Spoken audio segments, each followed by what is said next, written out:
Hello, welcome to my channel. কি খবৰ আপোনালোকৰ? আজি হৈছে 17 মে আৰু এতিয়া টাইম হৈছে কেইটা বাজিল? 11টা। এটা বিশেষ কাৰণতে ব্লগটো বনালোঁ। আমি ফুৰিব যাম এফালে আৰু তাৰ পিছত ভাবিলোঁ আমি কেনেকৈ পেকিং কৰিছোঁ, কি কৰিছোঁ সকলোখিনি দেখাম। এয়া হৈছে ৰুমৰ অৱস্থা, চব খেলি মেলি, চব পৰি আছে। এইবিলাক আমাৰ লগত লৈ যোৱা বস্তু, ড্ৰেছেছ, কিবা কিবি, বেগ চেগ চব যেনে তেনে আৰু।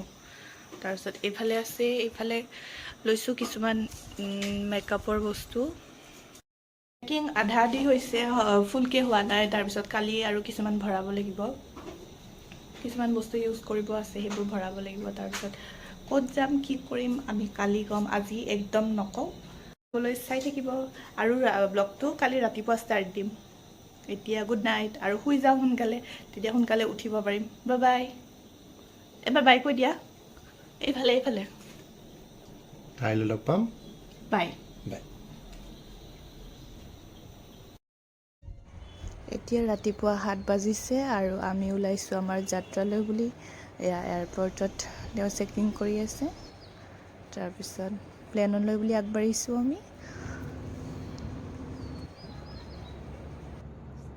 Boring journey. একটা pusa. Gate. Eya. Sahor buat নাই. খাই পেলাই টাইম পাছ কৰি আছোঁ। আৰু ফাইনেলি আমি আহি পালোঁ গোৱা, বেগ লৈ।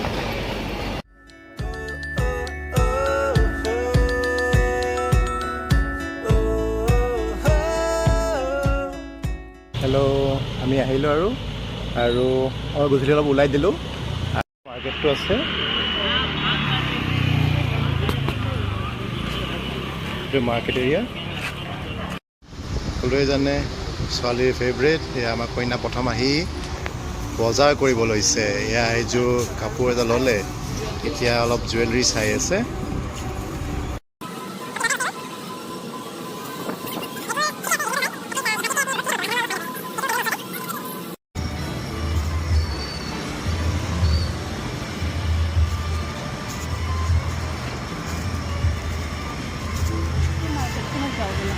এতিয়া আমি আহিছোঁ গাৰ্ডেন অফ লাইফ। অৰ্ডাৰ দিছোঁ ফ্ৰুট জুচ আৰু কিবা কিবি দিছোঁ, আহি পোৱা নাই। আৰু এইফালে গান বাজি আছে ধুনীয়াকৈ। ইয়াত এনেদৰে লাইভ মিউজিক চলি থাকে আৰু আমি গান বাজি আছে যিহেতু আমি শুনাব নোৱাৰিম। আমি ডিনাৰ কৰিলোঁ আৰু ৰুমলৈ গুচি আহিলোঁ। হাই, গুড মৰ্ণিং। আমি আজি ফাৰ্ষ্ট ডে আমাৰ আৰু আমি যাব ৰেডি হৈ আছোঁ। ওলাইছোঁ এইফালে। All set and ready. আৰু এতিয়া যাওঁ, গৈ পেলাই ব্ৰেকফাষ্ট কৰোঁ, তাৰপিছত বাহিৰে ওলাই যাম ন। ঠিক আছে, ব'লা। আমি আছোঁ এতিয়া ৰাস্তাত, স্কুটিৰ কাৰণে ৱেইট কৰি আছোঁ। তাৰপিছত স্কুটি আহিব, তাৰপিছত ব্ৰেকফাষ্ট কৰিম, তাৰপিছত ক'ত যাম, কি কৰোঁ আপোনালোকক দেখাই থাকিম। আমি স্কুটাৰ ল'লোঁ, লৈ এতিয়া যাম ফৰ দ্য ৰাইড।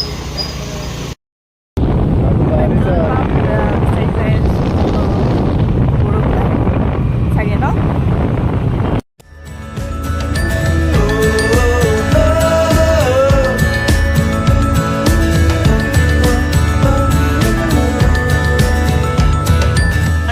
পাম্পবিলাক বহুত দূৰত এতিয়া বিচাৰি বহুত কিলোমিটাৰ আঁতৰত পালোঁ আৰু ইমান ভিৰ মানুহৰ।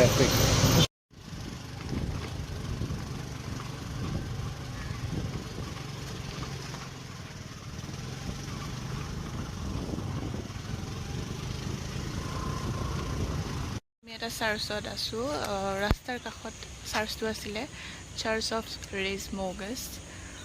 আৰু দেখিব পাৰিছে বহুত ডাঙৰ হয়, ভিউটো বহুত ধুনীয়া। চাৰ্চৰ পৰা ৰাস্তালৈ ভিউ। এয়া পূৰা ৰেডি হৈ আছে ফটোগ্ৰাফাৰ।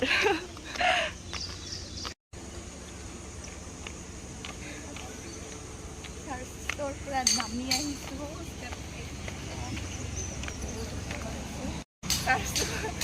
চাৰ্চটো আছে বহুত ওপৰত আৰু আহি বহুত ওপৰত বোলে, ভাগৰ লাগিছে। ইমান ওপৰত নে? ইমানেই ওপৰত, বহুত ওপৰত। বহুত ডাঙৰ হয়। আৰু এইটো এটা সৰু চাৰ্চ। এতিয়া যাম ৰেইজ মৰ্গেজ ফৰ্ট, যিটো 1493 চনত বনাইছিলে আৰু ইয়াৰ পৰা টিকেট ল'ব লাগিব। আৰু এইটো জেগাৰ পৰা টিকেট ল'লোঁ, পাৰ হেড চাগে 50 ৰুপিজ। আৰু ঘৰবোৰ দেখিব পাইছে ইমান ধুনীয়া, আৰু ফুলখিনি চাওক কিমান বেছি ধুনীয়া হয়। এয়া হৈছে এণ্ট্ৰি, কৈ থাকা বোলে।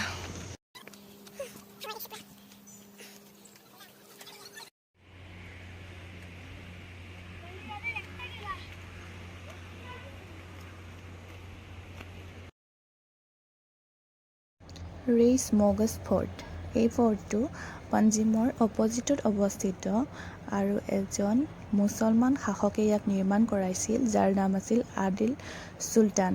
আৰু পিছত ইয়াক পৰ্তুগীজসকলে নিজৰ কৰি লৈছিল আৰু যাতে তেওঁলোকে মাৰাঠা সাম্ৰাজ্যৰ পৰা নিজক ৰক্ষা কৰিব পাৰে তাৰ বাবে ব্যৱহাৰ কৰিছিল। আৰু এই ফৰ্টটো শেষলৈ জেললৈ কনভাৰ্ট কৰি দিলে তেওঁলোকে। আৰু এই চাৰ্টখনত গোটেইবোৰ সুন্দৰকৈ বৰ্ণনা দিয়া আছে, ক'ত কেতিয়া কি হৈছিলে এইখনত ধুনীয়াকৈ দিয়া হৈছে। আৰু হৈছে এয়া ফৰ্টটোৰ 3D আৰ্কিটেকচাৰ ষ্ট্ৰাকচাৰ, যোনটোত য'ত ক'ত কি আছে এইবোৰ দেখুওৱা হৈছে। আৰু এইবোৰ টপবোৰ ৰাখি থোৱা আছে যাতে শত্ৰুৰ আক্ৰমণৰ পৰা ৰক্ষা কৰিব পাৰি। আৰু এটা কথা, এই ফৰ্টটো 2012 চনৰ পৰা মানুহে ভিজিট কৰিব পৰা কৰি তুলিছে, আৰু ইয়াৰ আগত ই সম্পূৰ্ণৰূপে বন্ধ হৈ আছিলে। আৰু এই চাৰ্চটো মানডে বন্ধ থাকে এজ এ হলিডে হিচাপে। আৰু আপোনালোকে চাওক ইয়াত যাই আছোঁ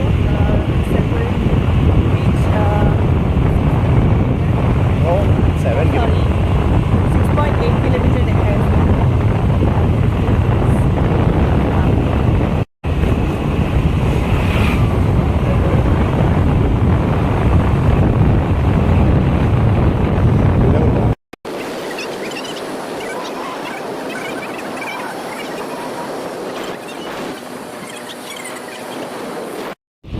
গৈ থাকিলে ৰাস্তাৰ পাৰে পাৰে এনেকৈ ঢৌবোৰ দেখিয়ে থাকে, ইমান ডাঙৰ ডাঙৰ ঢৌ। চাব পাৰে ইমান ধুনীয়া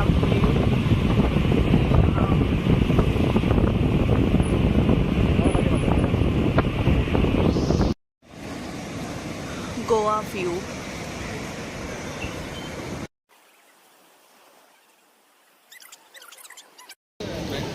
এতিয়া আগৰা ফৰ্টত আহিছোঁ আমি, এয়া আৰু মোৰ পিছফালে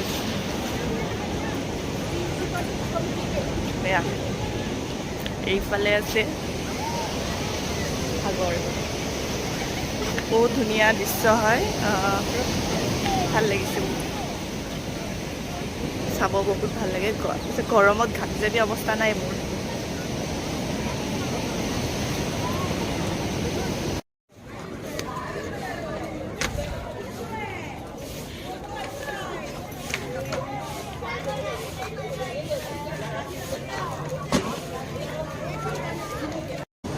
এতিয়া আমি কথাৰ মহলা মাৰিম, সাগৰৰ পাৰত বহি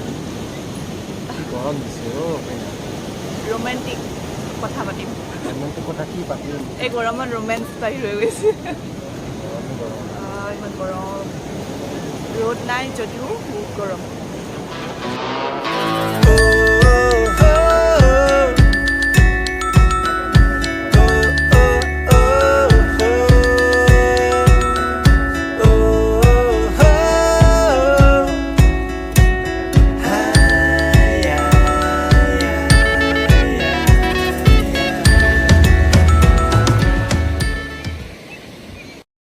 এক্সপিৰিয়েঞ্চ মই ধুনীয়া প'জ দি আছিলোঁ, তাৰপিছত প'জ দি থাকোঁতে একদম পানী আহি পুৰা মোক পিটাই দিলে। এতিয়া এতিয়া আমি যাওঁ, বেলেগত যাম। তাৰপিছত আৰু লাষ্ট এবাৰ ভাল লাগিছিলে, কিন্তু কি হ'ল টাইম নিমিলে। এটা বিচত এটা সময়, বহুত সময় দিলে মানে কি হ'ব, আমি বেলেগ কামবিলাক কৰিব নোৱাৰিম। গতিকে লাহে লাহে অকণমান চাম। এনেও আমি এইবাৰ নৰ্থ গোৱা এক্সপ্ল'ৰ কৰিম। তাৰপিছত চাউথ গোৱা যাবলৈ আমাৰ সিমান এটা সময় নহ'ব। যিমানখিনি পাৰোঁ আমি দেখুৱাবলৈ চেষ্টা কৰি আছোঁ।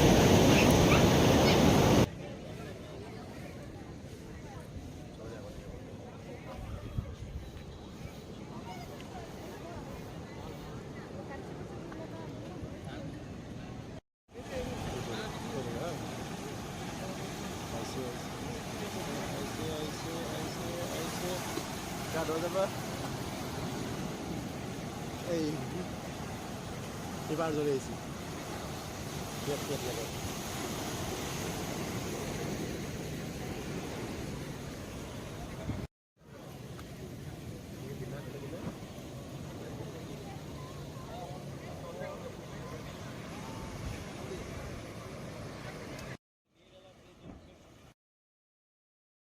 আমাৰ গোৱাত আহি অৱস্থা নাই, বৰষুণত ওলাই আহিছোঁ। আৰু এইফালে গৈছে বাইক পাৰ্কিং কৰিব। আমি আকৌ এবাৰ আহিলোঁ কণ্টিনেণ্ট বিচ। কণ্টিনেণ্ট বিচলৈ আহিছোঁ আৰু বৰষুণ দি আছে। আৰু কিন্তু বৰষুণ দিলেও আমাৰ জোচ কমাব পৰা নাই। আমি আকৌ নেক্সট টাইম আহিলোঁ, ছেকেণ্ড টাইম আহিলোঁ, থাৰ্ড টাইম যাবও পাৰোঁ আৰু ক'ৰবাত, ঠিক নাই। আৰু এই বিচত আগৰ বিচতকৈ বহুত বেছি ঢৌ আছে। Is the view of the বিচ। মানুহে বৰষুণ দিলেও গা ধুব এৰা নাই ন? কেনেকৈ আছে ইমান ঠাণ্ডা? নাই তাৰপিছত কাপোৰো নাছিল, ৰুমালো নাছিল, এইটো লৈ ল'লোঁ কথা। একো নাই। আৰু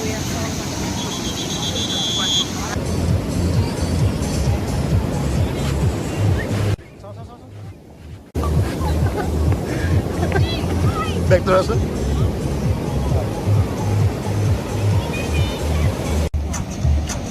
এতিয়া আমি শ্বপিং কৰি আছোঁ, শ্বপিঙৰ পেয়াৰা আৰু এইটো বেংগলছ। এইটো নলওঁ নেকি? নালাগে এইটো। অ' মাই গড, ডিস্কো নে কি? বিচ, ৰাতি বিচ ভিউ।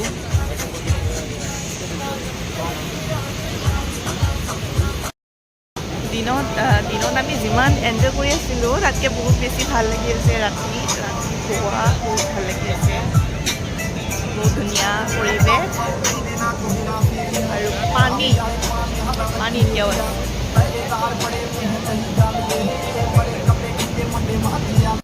এতিয়া কেণ্ডলিন বিচৰ পৰা আমি যাওঁ। Bye bye. আৰু নাহোঁ ন? অ'কে, আৰু নাহোঁ। Say final goodbye. Bye bye. View, night view of Goa. IPL.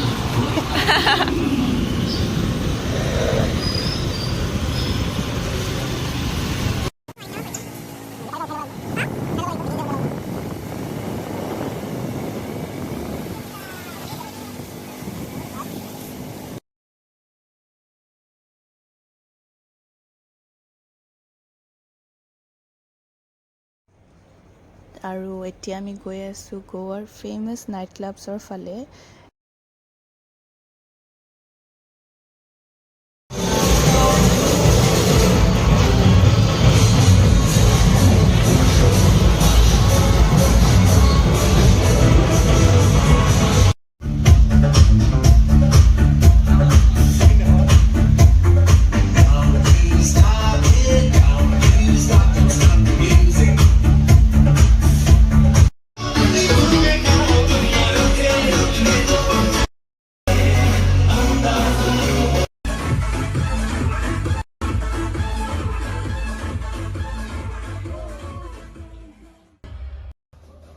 এয়া হৈছে টিটোজ আৰু মায়া।